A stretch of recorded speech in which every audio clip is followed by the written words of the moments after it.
Today on the Ozone, fit and fabulous at 50, the Bowie birthday bash, jet set Jayne jaunts to New York and still finds time to catch up with the Skunk and Nancy tour bus in Holland.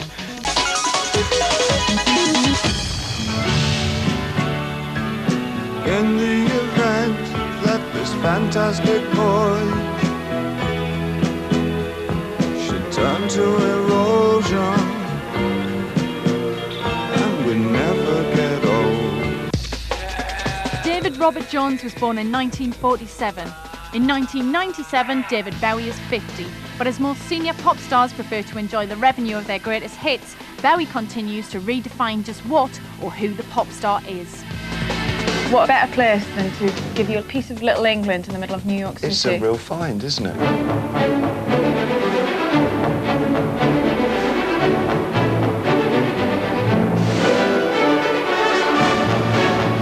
Happy birthday, by the way. Thank you very much. Brought you a present. There you are. Oh, that's wonderful. Oh, a little Bill Burroughs.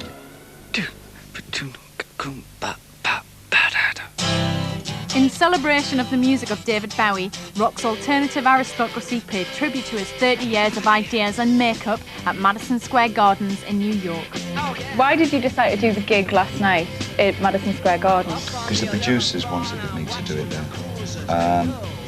I've been working, all my album stuff has been in the States and all my crew are American, and I think that economically it was more feasible to do it in the States with everybody being there than taking the whole caboodle back to Europe and do it.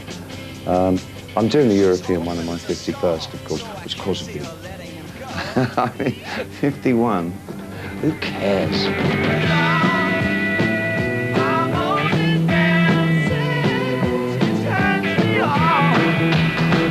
I want to talk about the gig last night. There was an incredible amount of ideas within the gig. Yeah.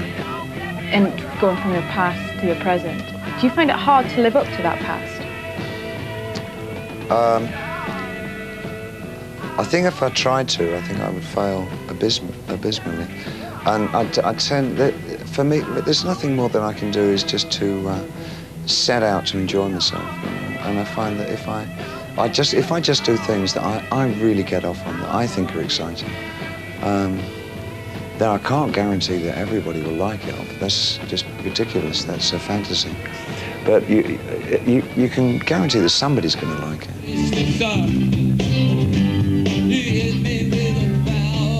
How did you first come to work with David Bowie? You mean in prior life? Yeah. Yeah. Wow, long time ago. What was it like working with him? Oh, it was a lot of fun. We had a lot of fun. But when he gets drunk, he thinks he's Ziggy. What do you think he brought or took from your music? Well, I probably never would have had a hit with Wild Side if David didn't produce it, you know. I haven't had a hit since then, so I assume it's because David produced it. What was your favourite Bowie character? I would have to be Ziggy Stardust. I mean, Why? well, because that was the one that kind of started the whole thing off. Do you approach David Bowie differently now to how you did then? Why look at him like this? I'm very much a character when I go on stage, I feel. I mean, I like an actor? Yeah, I believe in my part all the way down the line, right the way down. I never know how to answer those questions. I suppose secretly I'm really just David Jones, you know. I don't think as David Bowie. I still think myself as Jonesy.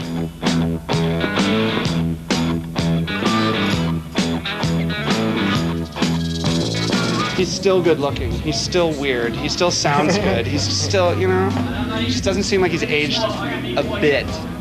I want to ask you about other rock stars of your generation. Rock gods. Rock gods, David. Rock gods. Sorry, rock gods. Yeah. Other rock gods of your generation. They're merely rock stars, this generation, they're just merely rock stars. Yeah. They become rock gods At.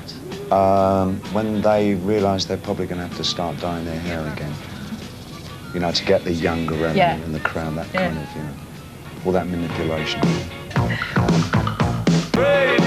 But these other rock gods Yeah. tend to go for the big bucks do all the old stuff and do I go huge for the tours? big bucks as long as I don't have to do what I don't want to do for them. I like big bucks, and it's very good. But you don't conform to that. No. You go against it. Yeah, I'll take my chances.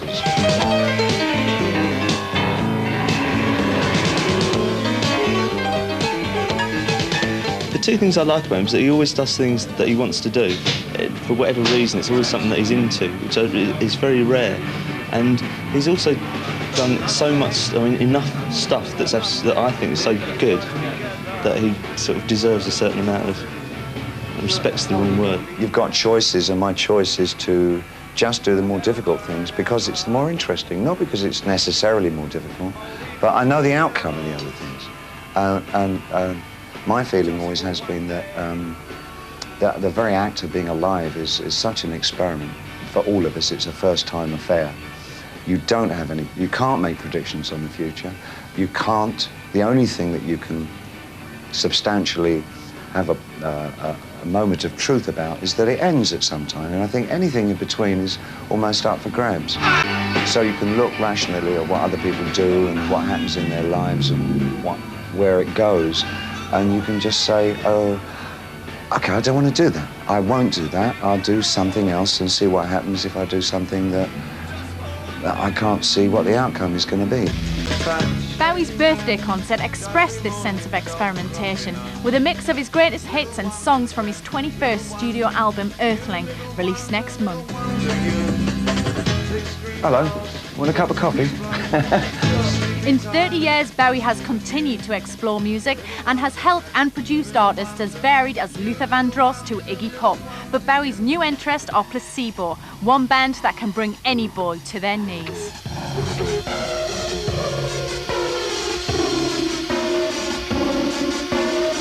Here I am. I'm in the bathroom with Placebo. Are you going to show the video? This is on the eve of the concert with David Bowie on his 50th birthday concert in Madison Square Gardens. How do you feel? Honored, excited. It's quite sexy, but it's kind of twisted. Why do you think he relates to your music so much? I think I remind him of his younger self, perhaps. He digs the makeup, maybe. What is that for that? I don't think I can explain it because it won't get shown on telly. Go if I on. do. Just tone it down a bit, it'll be fine. It's kind of about being off your head and feeling frisky. Is your image important to Placebo as a band musically? It's just how we dress. It's just how we kind of we go out like this, and this is how I look like most of the time, because the kind of rock and roll circus is where all the freaks go. It's giving me the freedom to sort of to look like how I want to look and not get beat up for it. That's nice. So lads, right, he's 50. What sort of a birthday present would be ideal for David Bowie? What do you give a man who probably has everything? Give him a kiss on the cheek. How's that? It's good. Yeah? And a new single, though. And our new single, yeah.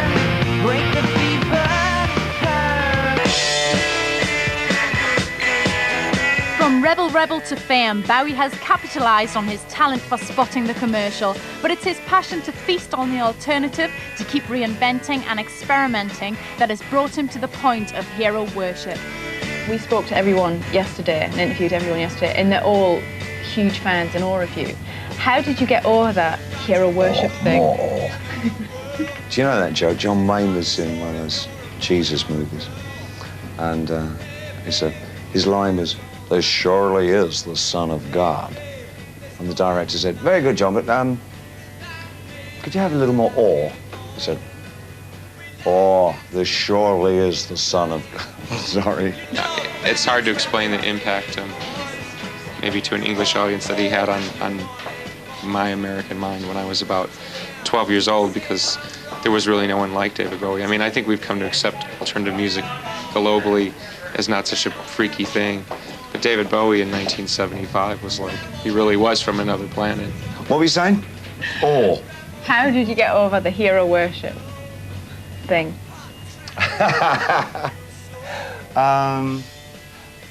They're all such cool people that I didn't get that vibe at all. I mean, they were just great people. They're friendly and cooperative, and the rehearsals went so smoothly.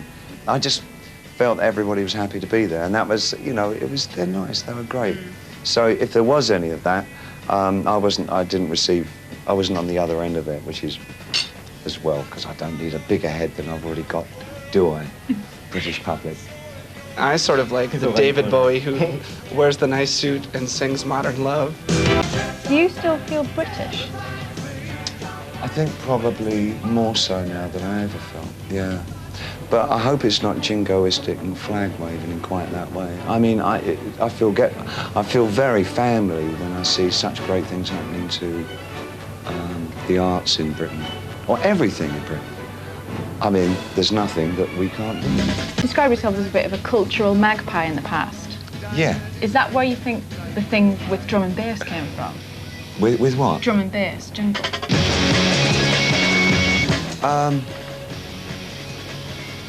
Well, I just don't know how it's not possible to be influenced by music. I mean,